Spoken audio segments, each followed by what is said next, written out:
I am Scott with Bowhunting 360. Today we're going to go over arrow selection. Now before we get into kind of the technical aspects of this, we're just going to go over the basic parts of the arrow so we all start off on the same page. So starting back here, you have your nock. Now the nock is what will clip onto the string. Here we have the arrow wrap, which is really just more decorative than anything, doesn't have a functional purpose. It helps you see your arrows better if you miss or when they're in the target. And then we have our fletching. The fletching is what stabilizes the arrow in flight. All the way up front here we have our point. This is called a field point or practice point, and it screws into the arrow just like that. And what it actually screws into is the insert. And then, so come hunting season, you'll swap out your field point for a broadhead, which will screw in there the same way. The rest of this arrow, you can kind of call it the body of the arrow here. That's called the shaft. Alright, so now that we're kind of all on the same page, we're going to go over the components and how you can go about selecting the right ones for you. So your nock seems like a really small, insignificant thing, but it's actually really important for accuracy. What you want is a nock that matches your bowstring. So it should clip on, it should have an audible clip when it clips onto your bowstring. And it should also snap off relatively easy. You don't want, if you're, let's say you have the arrow nocked and then you go to pull it off, if you can see your bowstring actually moving as you're pulling the arrow off, it's too tight, and that's going to cause you a lot of problems with accuracy. On the flip side, if it's too easy to pull off, it kind of creates a dangerous situation, so you want something in between. You want it to clip on and stay on, but snap off pretty easy. So an easy way to test that is just put your arrow on the bowstring, then just hold your bow vertically and just give it a tap, and if your arrow comes off with just that light tap, then you know you're good to go.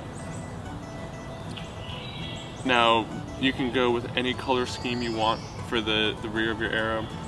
A lot of bow hunters like to go with bright colors because it helps them see their arrows when they impact better. Also helps them find them.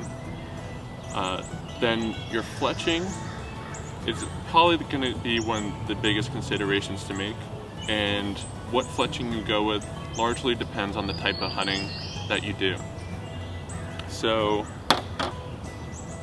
like a larger fletching will stabilize a broadhead better, stabilize the arrow itself much better also. The downsides to it is it creates more drag on the arrow, so they're not great for shooting longer distances, and if you have any wind, they'll drift in the wind more. Now, a lower profile fletching has less drag and less wind drift, but they don't stabilize the arrow as well, especially when you have a broadhead on there. So it's a trade-off. You could, of course, go with something in between, which is a very common option. So you just kind of talk to your archery shop about where you hunt, the type of hunting you do. If you're in an open field and you have a lot of wind, then a lower profile fletching might be what's best for you. Or if you're hunting in the woods where there's really not a lot of wind to contend with, then you can go with something larger and you don't have to worry about broadhead flight at all. So the next decision you'll have to make is the arrow spine. Now, arrow spine is a measurement of how much the arrow flexes. So you can find the spine size right here on the label. And so what that's going to tell you is you want to match the spine of the arrow to your draw weight. So a higher draw weight, you'll need a stiffer spine. and a lower draw weight, you'll need a weaker spine, an arrow that will flex more. So there's some other things besides draw weight that can affect which spine you go with, such as your arrow length and your point weight. So it kind of will take a little bit of experimentation to find the right size arrow for you. You can look at spine selection online.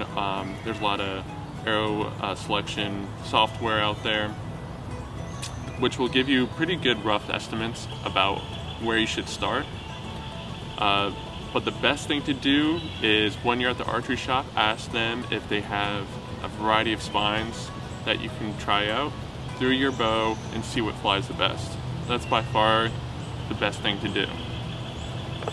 So once you have your spine selected, you just have to decide on your point.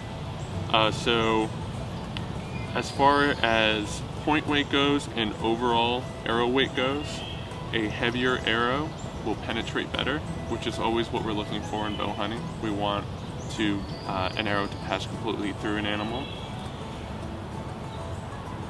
But the downside of a heavier arrow is that the trajectory won't be as flat, so it'll be less forgiving for if you're off a few yards on your distance estimation. It could cause some problems there. So most compound archers will kind of choose between 100 grains of point weight up to 150 grains of point weight. Some will go heavier. It just depends on who you are, your draw weight, what you're hunting, and that type of stuff. Again, talk to your archery shop, talk to some experienced bow hunters in your archery club to get some advice on point weight that will work best for the type of hunting that you do. Once you kind of have that selected, make sure that you buy broadheads that are the same weight as your practice points. And as far as broadhead selection goes, broadheads kind of started looking something like this stone point here. So a two-blade design there. The modern version of that would be something like this, which obviously is metal. And this is called a fixed blade broadhead. And so fixed blades are called fixed blades because the blades are fixed, they don't move. It's a great, simple design. It's going to work every time. There's no moving parts to worry about. They have excellent penetration. So if you're hunting very large game like an elk or moose or something, you'll definitely want to take a look at a fixed blade broadhead. Or if you're shooting a lower draw weight, a fixed blade broadhead is a really good choice. The downsides to a fixed blade is they can be a little bit harder to get to fly properly. So you might need to go to a larger fletching like we discussed earlier, and just make sure that your bow is tuned properly.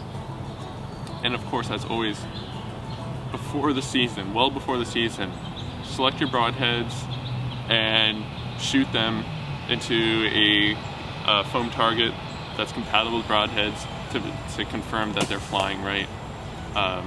You don't want to wait until you have an animal in front of you to test that out. But yeah, so those are fixed blade broadheads. Great design, highly recommended. Now, a mechanical broadhead is one where the blades are closed, and then upon impact, they open up. So the pros for this is you can get a wider cut, a larger cut on a broadhead, because you don't have to worry about arrow flight as much with these because they have a very low profile, which is very similar to your field point. The downside is they don't penetrate as well as a fixed blade because it takes some energy to open those blades up. The one I'm holding right now happens to be a hybrid, which it has a fixed blade broadhead and mechanical all in one, which is another option. So there's all the factors that will go into your arrow selection for this fall. Again, the best place to get really good advice is an archery shop. If you need help finding one, you can go to bowhunting360.com. We have a shop finder tool on there. Just plug in your zip code and you'll see a bunch of results for the closest shops to you. Please like, subscribe, share, leave comments on this video. It really helps us out, and we'll see you in the next video.